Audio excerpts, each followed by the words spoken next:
Intense climate changes.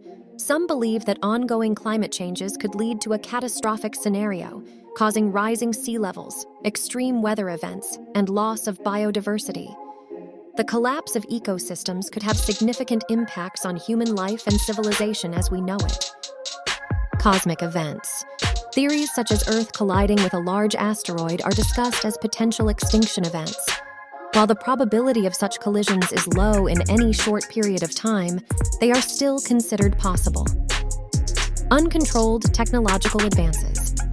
Some individuals express concerns about the rapid advancement of artificial intelligence, biotechnology, and other technological areas.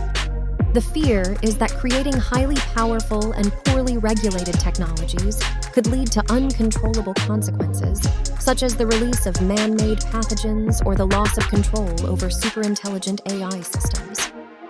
Global conflicts and nuclear weapons. The threat of global conflicts, particularly involving nuclear weapons, is a constant concern.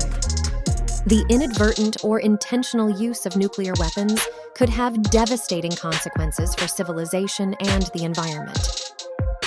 It's important to note that while these concerns exist, there are also many efforts to mitigate these risks and work toward a safer and more sustainable future. Scientific opinion and predictions about the end of the world vary widely,